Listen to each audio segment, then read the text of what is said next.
Welcome back, Underdogs, Misfits, and other little lunatics. Merry Christmas 2025. Let's get into it. All right. Water first.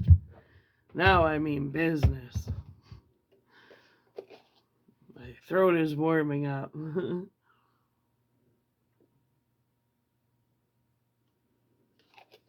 All right.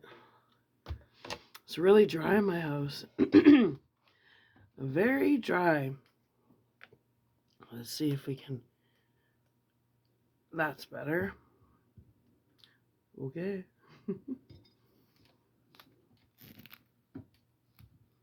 Better. Like my lights. It's a jolly, jolly Christmas. Anyway, let's go. Let's go.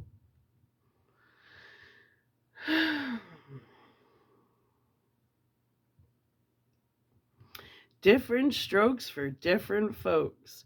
They say now, and that's cool. So if I say summer to you, you get one set of private personal images that are all the way different from mine. That's cool.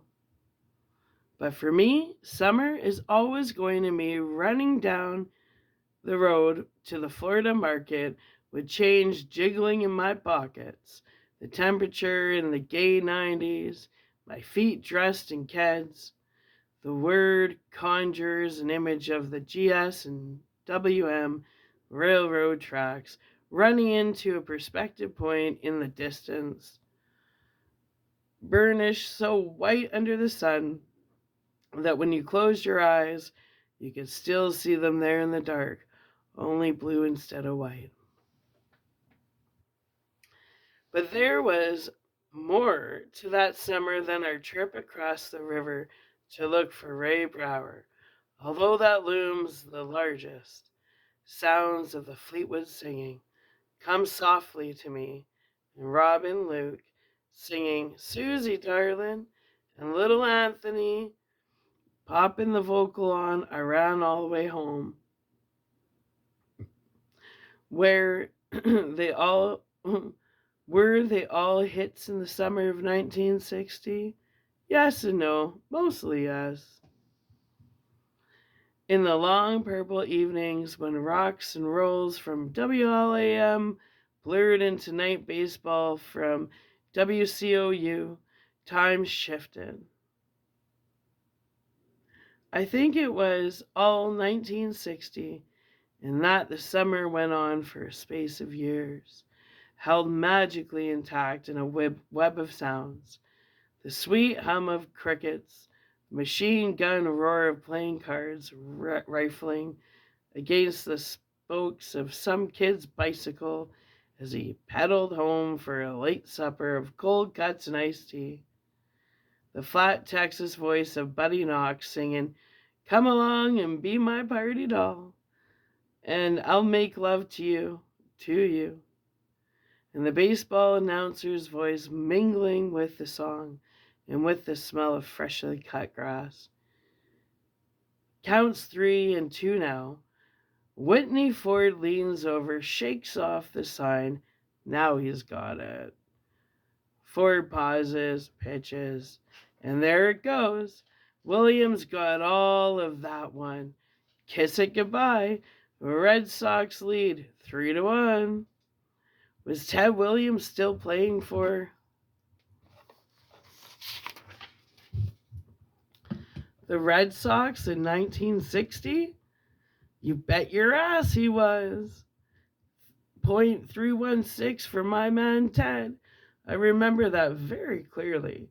Baseball had become important to me in the last couple of years, ever since I had to face the knowledge that baseball players were as much flesh as blood as I was. The knowledge came when Roy Campalla's car overturned and the papers screamed mortal news from the front pages. His career was done. He was going to sit in a wheelchair for the rest of his life. How that came back to me with that same sickening mortal thud when I sat down to this typewriter one morning 2 years ago, turned on the radio and heard that Thurman Munson had died while trying to land his airplane. There were movies to go see at the Gem, which has long since been torn down, science fiction movies like Gog, with Richard Edgin, and Westerners with Audie Murphy. Teddy saw every movie Audie Murphy made at least 3 times. He believed Murphy was almost a god. And war movies with John Wayne, there were games and endless bolted meals, lawns to mow, places to run to, walls to pitch pennies against, people to clap you on the back. And now I sit here trying to look through an IBM keyboard and see that time, trying to recall the best and the worst of that green and brown summer, and I can almost feel the skinny, scabbed boy still buried in this advancing body and hear those sounds. But the apotheosis of the memory and the time in Gordon LeChance's running down the road to the Florida market with change in his pockets and sweat running down his back. I asked for 3 pounds of hamburger and got some hamburger rolls, 4 bottles of Coke, and a 2-cent church key to open them up with. The owner, a man named George Doucette, got the meat and then leaned by his cash register, one hammy hand planted on the counter by the big bottle of hard-cooked eggs, a toothpick in his mouth, his huge beer belly rounding.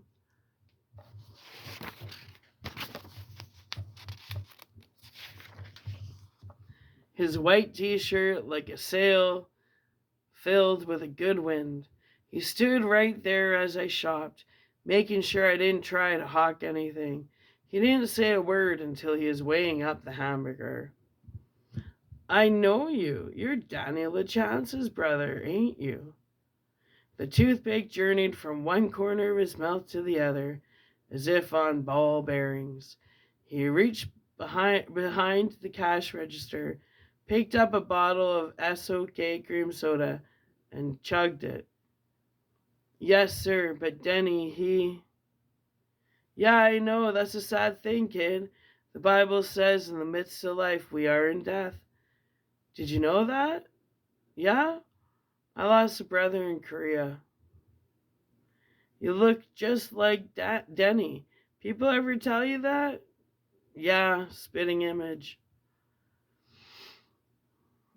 Yes, sir, sometimes, I said glumly. I remember the year he was all-conference halfback he played. Yeah? Could he run? Father God and Sonny Jesus. You're probably too young to remember. He was looking over my head, out through the screen door and into the blasting heat, as if he were having a beautiful vision of my brother. I remember, Mr. Doucette. What kid? His eyes were still misty with memory. The toothpick trembled a little between his lips. Your thumb is on that scale. Your thumb is on that scales. What? He looked down, astounded, to where the ball of his thumb was pressed firmly on the white enamel. If I hadn't moved away from him a little bit when he started talking about Dennis, the ground meat would have hidden it. Why, so it is. Yeah, I guess I just got thinking about your brother. God love him. George Doucette signed a cross on himself. When he took his thumb off the scales, the needle sprang back 6 ounces. He patted a little more meat on the top and then did the package up with white butcher's paper. Okay, he said, past the toothpick. Let's see what we got. We got here 3 pounds of Hamburg. That's $1.44. Hamburger rolls, that's 20 cents. 4 sodas, 40 cents. 1 church key, 2 pence. Comes to, he added it up on the bag he was going to put the stuff in, 229. 13, I said. He looked up at me very slowly, frowning. Huh? 213. You added it wrong. Kid, are you? You added it wrong, I said. First you put your thumb on the scales and then you overcharge on the groceries, Mr. Doucette. I was going to throw some Hostess Twinkies on top of the order, but now I guess I won't. I spagged $2.13 down on the Schlitz placement in front of him. He looked at the money, then at me. The frown was now tremendous, the lines on his face as deep as fissures. What are you, kid? He said in a low voice that was ominously confidential. Are you some kind of smartass? No, sir, I said. But you ain't gonna jap me and get away with it. What would your mother say if she knew you were japping little kids? He thrust our stuff into the paper bag with quick, stiff movements, making the Coke bottles clink together. He thrust the bag at me roughly, not caring if I dropped it and broke the sodas or not. His swarthy face was flushed and dull, the frown now frozen in place. Okay, kid. Here you go. Now what you do is you get that Christ out of my store. I see you in here again, and I'm gonna throw you out. Me. Yeah, smart-ass little son of a whore. Wow, totally went like bipolar on him. I won't come in again, I said, walking over to the screen door and pushing it open.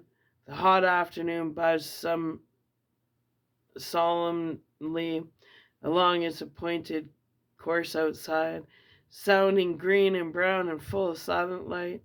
Neither will none of my friends. I guess I got 50 or so.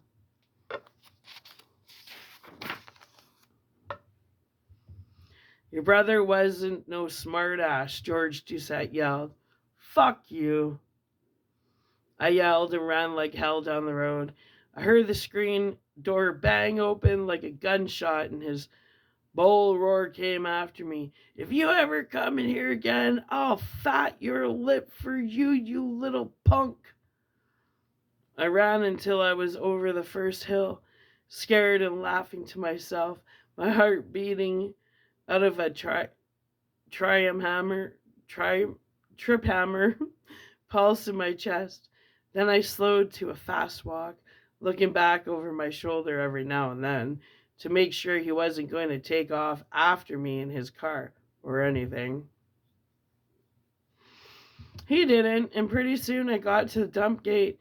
I put the bag inside my shirt, climbed the gate, and monkeyed down the other side. I was halfway across the dump area when I saw something I didn't like. Milo Pressman's port-holed 56 Buick was parked behind his tar paper shack. If Milo saw me, I was going to be in a world of hurt. As yet, there was no sign of either him or the infamous Chopper. But all at once, the chain-link fence at the back of the dump seemed very far away. I found myself wishing I'd gone around the outside, but I was now too far into the dump to want to turn around and go back.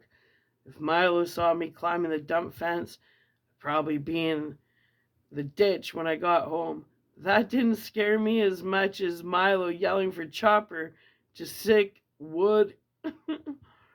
Scary violin music started to play in my head. I kept putting one foot in front of the other, trying to look casual, trying to look as if I belonged here, with a paper grocery sack poking out of my shirt, heading for the fence between the dump and the railroad tracks. I was about 50 feet from the fence and just beginning to think that everything was going to be all right after all, when I heard Milo shout, Hey, you kid! Hey, kid! Get away! Fucking that fence! Get out of here! The smart thing to leave the smart thing to have done would have been to just agree with the guy and go around. But by then I was so keyed that instead of doing the smart thing, I just broke for the fence with a wild yell, my sneakers kicking up dirt. Vern, Teddy, and Chris came out of the underbrush on the other side of the fence and stared anxiously through the chain link. "You come back here," Milo bawled. "Come back here or I'll sick my dog on you, god damn it." I did not exactly find that to be the voice of sanity and consolation, and I ran even faster for the fence, my arms pumping, the brown grocery bag crackling against my skin. Teddy started to laugh his idiotic, chortling laugh into the air like some reed instrument being played by a lunatic. "Go, Gordy, go!" Vern screamed, and Milo yelled, "Sick him! Chopper, go get him, boy!" I threw the bag over the fence and Vern elbowed Teddy out of the way to catch it. Behind me, I could hear Chopper coming, shaking the earth, blurting fire out of one distant nostril and ice out of the other, dripping sulfur from his chomping jaws. I threw myself halfway up the fence with one leap, screaming. I made it to the top in no more than 3 seconds and simply leaped. I never thought about it, never even looked down to see what I might land on. What I almost landed on was Teddy, who was doubled over and laughing like crazy. His glasses had fallen off and tears were streaming out of his eyes. I missed him by inches and hit the clay gravel embankment just to his left.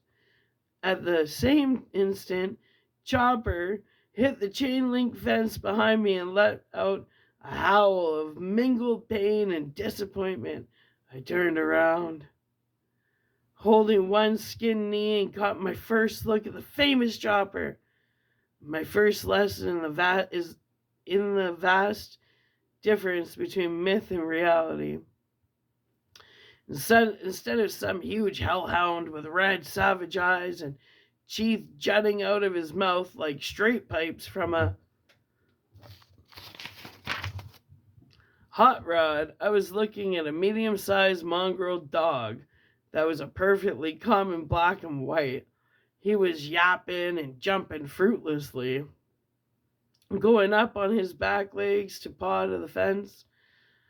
Teddy was now strutting up and down in front of the fence, twiddling his glasses in one hand and inciting Chopper to ever greater rage. "Kiss my ass, Choppy!" Teddy invited, spittle flying from his lips. "Kiss my ass! Bite shit!" He bumped his fanny against the chain link fence, and Chopper did his level best to take Teddy up on his invitation. He got nothing from his pants but a good healthy nose bump. He began to bark crazily, foam flying from his snout. Teddy kept bumping his rump against the fence and Chopper kept lunging at it, always missing, doing nothing but racking out his nose, which was now bleeding. Teddy kept exhorting him, calling him by the somehow grisly diminutive Choppy, and Chris and Vern were lying weakly on the embankment, laughing so hard that they could now do little more than wheeze. And here came Milo Pressman, dressed in sweat-stained fatigues and a New York Giants baseball cap, his mouth drawn down in distracted anger. "Here, here," he was yelling. "You boys stop teasing that dog. You hear me? Stop it now." "Bite it, Choppy," Teddy yelled, strutting up and down on our side of the fence like a mad Prussian reviewing his troops. "Come on and sick me, sick me." Chopper went nuts. I mean it sincerely. He ran around in a big circle, yelping and barking and foaming, rear feet spewing up tough little dry clods.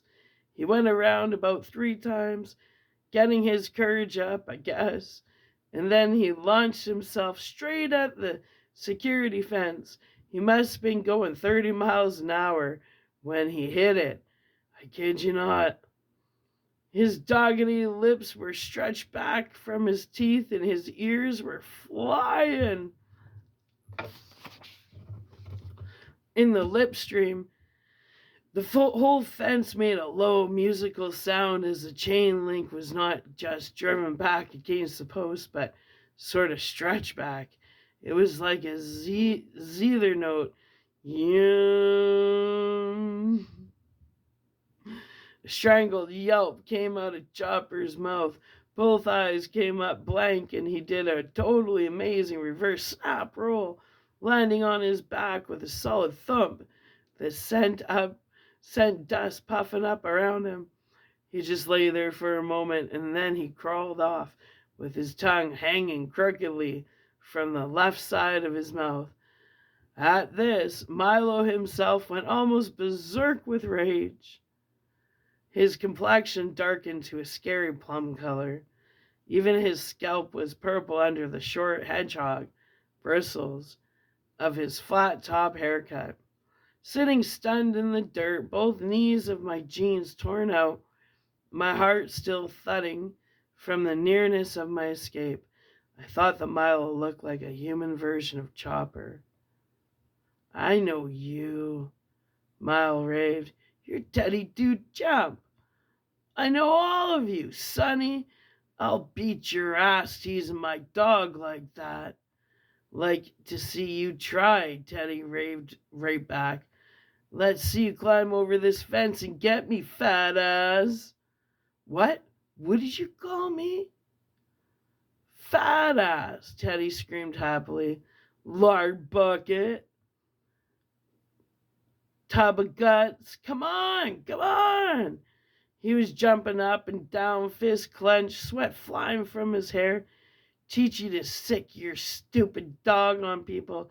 Come on, like to see you try. You little tin weasel peckerwood loony, son. I'll see your mother gets an invitation to go down and talk to the judge in the court about what you done to my dog. What did you call me? Teddy asked hoarsely. He had stopped jumping up and down. His eyes had gone huge and glossy, and his skin was the color of lead. Milo had called Teddy a lot of things, but he was able to go back and get the one that had struck home with no trouble at all. Since then, I have noticed again and again what a genius people have for that, for finding the loony button down inside and not just pressing it, but hammering on the fucker. Your dad was a loony, he said, grinning. Loony up in Togus, that's what.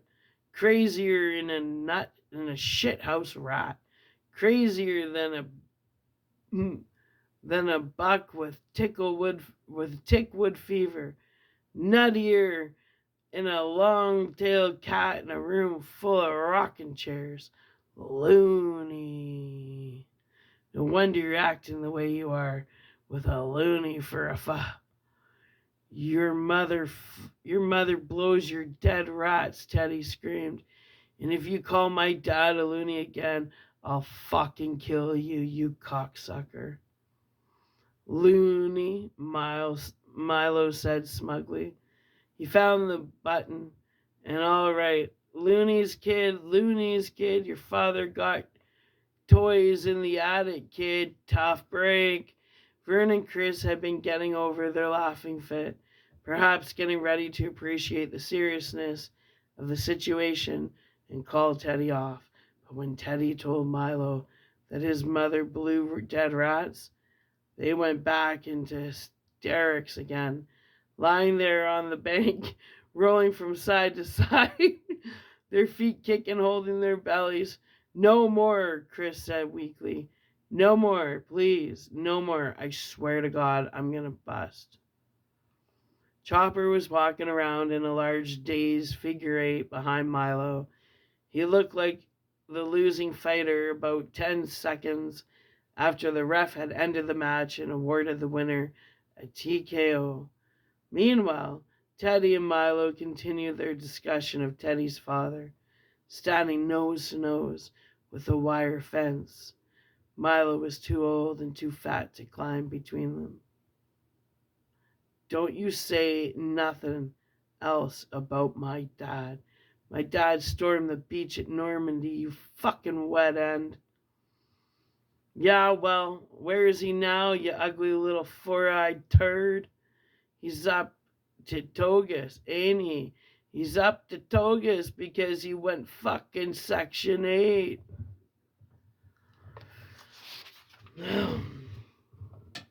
Okay, that's it.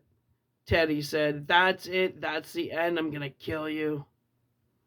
He threw himself at the fence and started up. You come on and try it, you slimy little bastard. Milo stood up, grinning and waiting. No, I shouted. I got to my feet, grabbed Teddy by the loose seat of his jeans, and pulled him off the fence. We both staggered back and fell over, him on top. He squashed my balls pretty good, and I groaned. Nothing hurts like having your balls squashed, you know? You know it. But I kept my arms locked around Teddy's middle. Let me up, Teddy sobbed, writhing in my arms. Let me up, Gordy.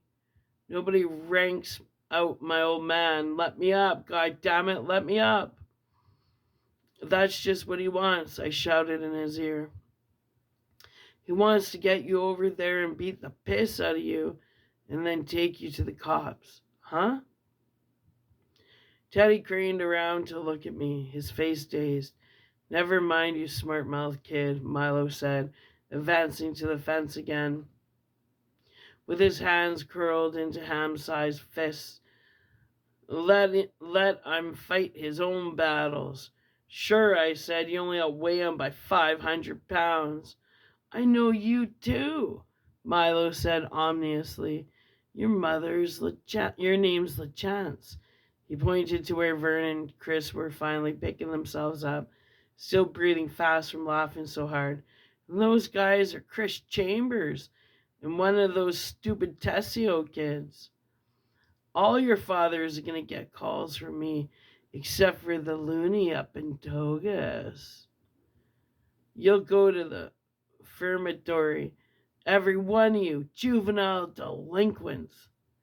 He stood flat on his feet, big freckled hands held out like a guy who wanted to play one potato, two potato, breathing hard, eyes narrow, waiting for us to cry or say we were sorry or maybe give him Teddy so he could feed Teddy to Chopper.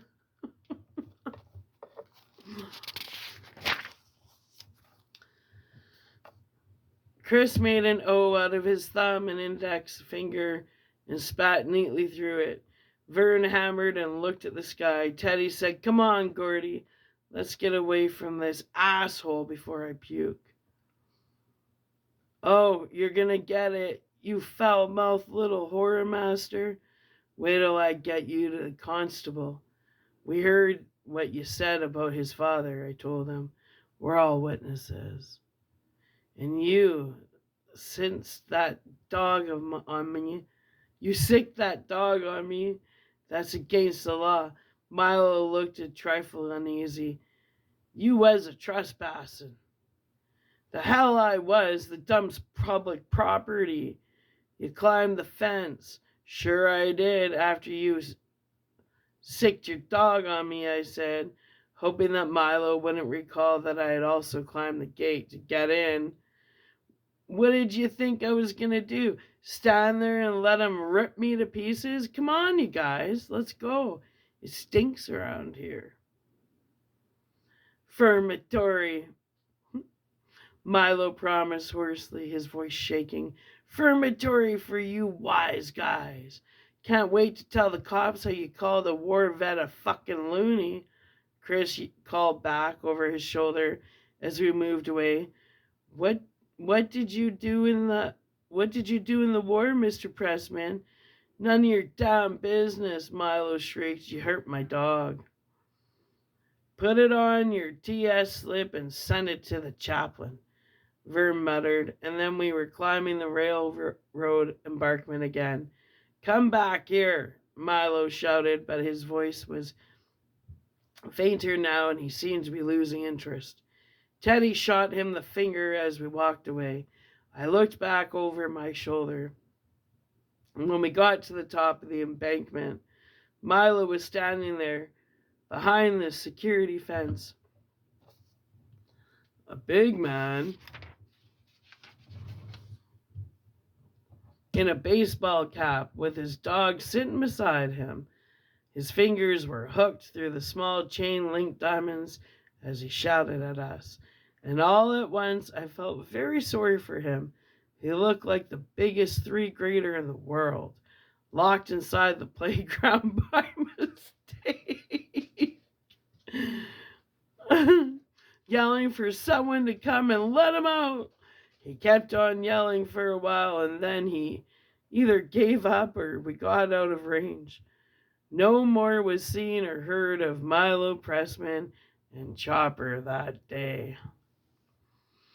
There was some discussion in righteous tones that were actually kind of forced sounding about how we had shown that creepy Milo Pressman we weren't just another bunch of pussies. I told how the guys at the Florida market had tried to jap us, and then we fell into a gloomy silence thinking it all over. For my part, I was thinking that maybe there was something to that stupid Goocher business after all. Things couldn't have turned out much worse. In fact, I thought it might be better to just keep going and spare my folks the pain of having one son in the Castleview Cemetery and one in South Windham Boys Correctional. I had no doubt that Milo would go to the cops as soon as the importance of the dump having been closed at the time of the incident filtered into his thick skull. When that happened, he would realize that I really had been trespassing, public property or not. Probably that gave him every right in the world to sick his stupid dog on me, and while Chopper wasn't the hellhound he was cracked up to be, he sure would have ripped the sit-down out of my jeans if I hadn't won the race to the fence. All of it put a big dark crimp in the day, and there was another gloomy idea rolling around inside my head, the idea that this was no lark after all. And maybe we deserved our bad luck. Maybe it was even God warning us to go home. What were we doing anyway? Going to look at some kid that had gotten himself all mashed up by a freight train? But we were doing it, and none of us wanted to stop. We had almost reached the trestle which carried the tracks across the river when Teddy burst into tears. It was as if a great inner tidal wave had broken through a carefully constructed set of mental dikes. No bullshit.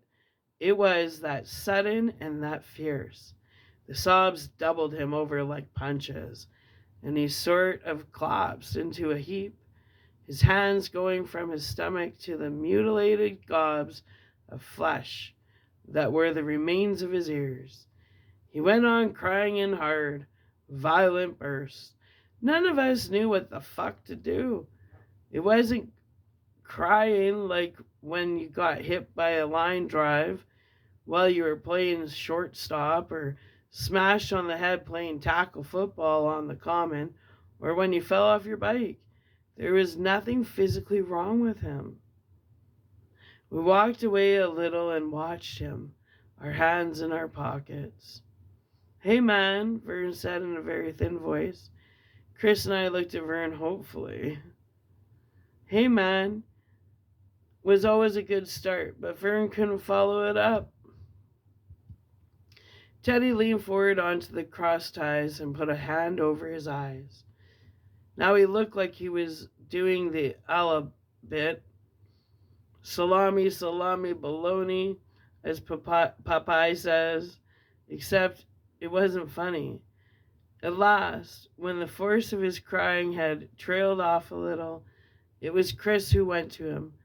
He was the toughest guy in our gang, maybe even tougher than Jamie Gallant, I thought privately, but he was also the guy who made the best peace. He had a way about it. I'd seen him sit down on the curb next to a little kid with a scraped knee, a kid he didn't even fucking know, and get him talking about something, the Shrine Circus that was coming to town, or Huckleberry Hound on TV.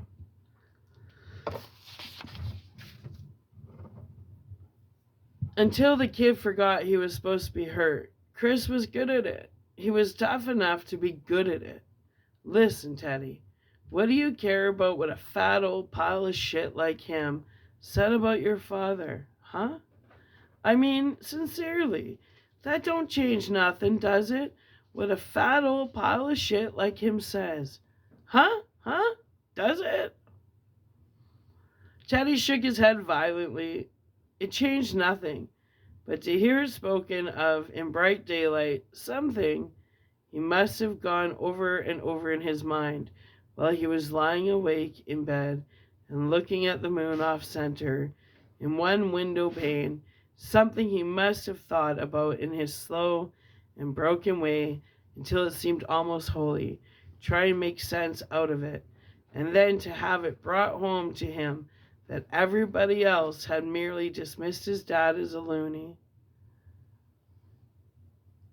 That had rocked him, but it changed nothing. Nothing. He still stormed the beach in Normandy, right? Chris said. He picked up one of Teddy's sweaty, grimy hands and patted it. Teddy nodded fiercely, crying. Snot was running out of his nose. Do you think that pile of shit was at Normandy? Teddy shook his head violently. Nah, no. Do you think that guy knows you? No, but... Or your father? He one of your father's buddies? No, angrily horrified. The thought. Teddy's chest heaved and more sobs came out of it. He had pushed his hair away from his ears, and I could see the round brown plastic button of the hearing aid set in the middle of his right one. The shape of the hearing aid made more sense than the shape of his ear, if you get what I mean. Chris said calmly, talk is cheap. Teddy nodded, still not looking up.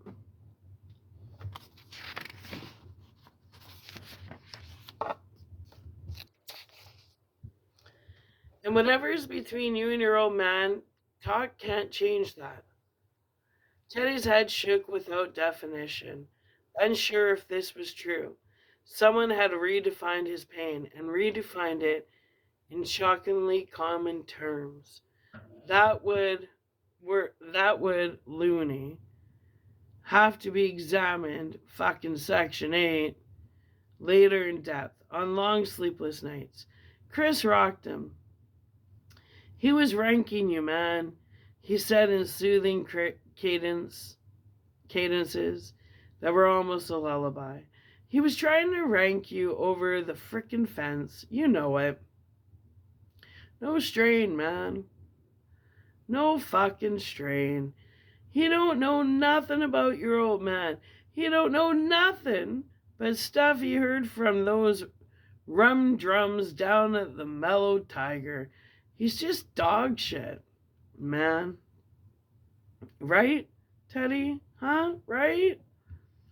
Teddy's crying was down to sniffles.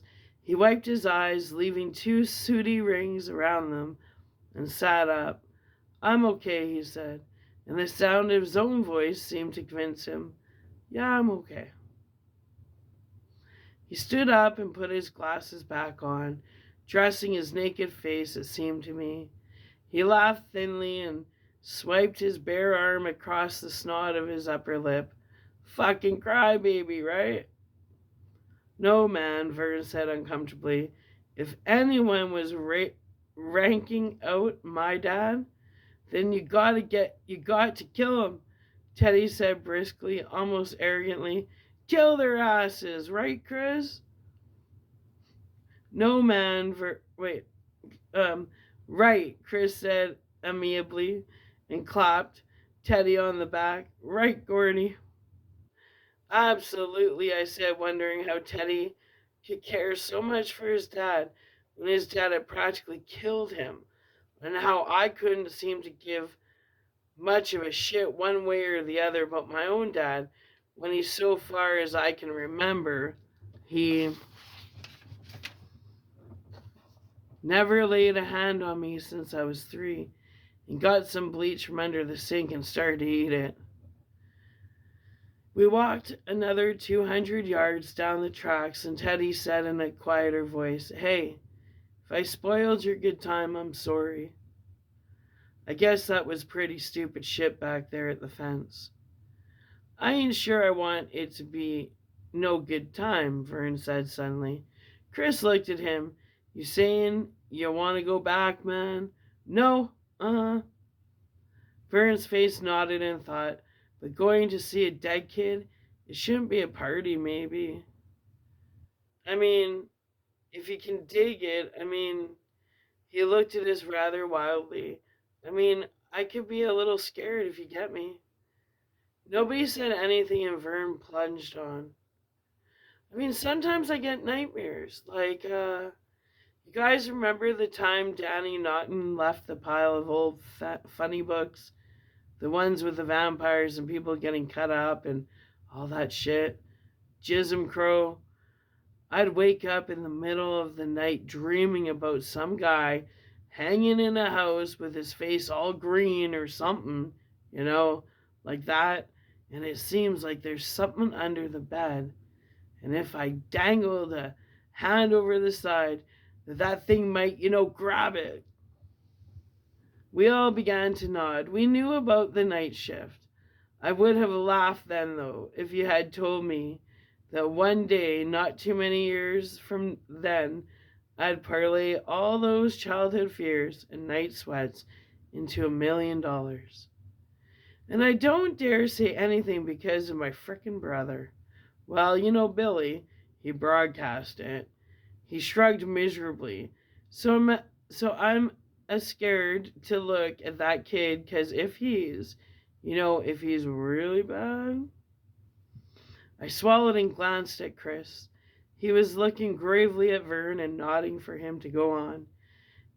If he's really bad, Vern resumed, I'll have nightmares about him and wake up thinking it's him and under my bed and cut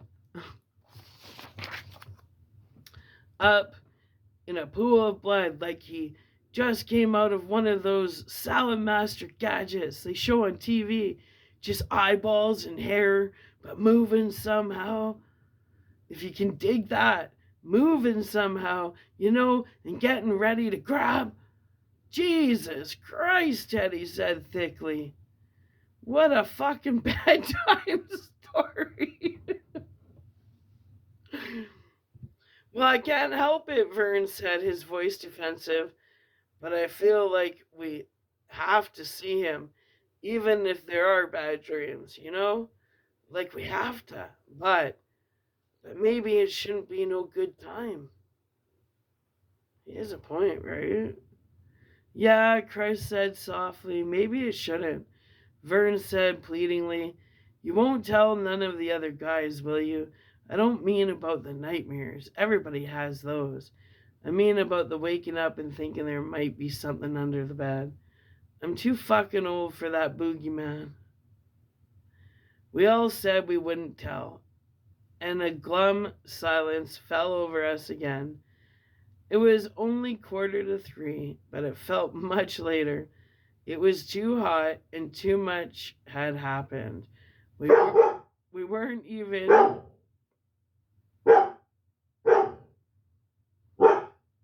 sick balls. So I think that's what Chopper is supposed to sound like. Anyway, Phoenix, Joe. Okay, we all said we wouldn't tell, and a glum silence fell over us again. It was only 2:45, but it felt much later. It was too hot and too much had happened. We weren't even over into Harlow yet. We were going to have to pick them up and lay them down if we were going to make some real miles before dark.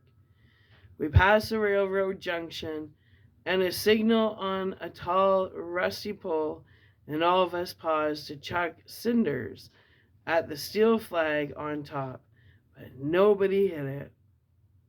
And around 3:30 we came to the Castle River and the GS and WM trestle which crossed it.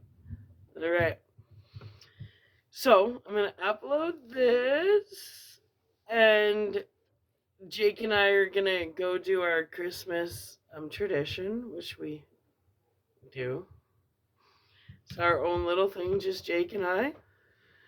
And if I still feel energized when we're done, I might do an early morning read because I'm really getting into this book because I can see the movie. Like, they did a really good job on the movie. It's so close to the book. So, Merry Christmas, my underdogs, misfits, and other little lunatics.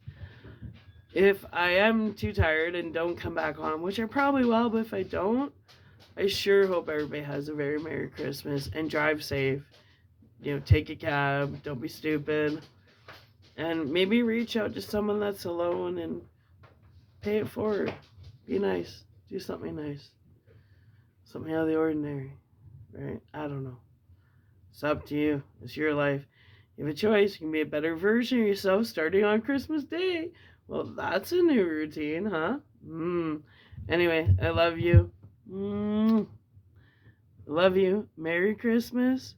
Be safe. Be smart. Be peaceful and loving. I may come back. I may not. But I'll definitely be doing some more reading on Boxing Day. Alright, keep warm. Be safe. Merry Christmas 2025. Love ya. Bye.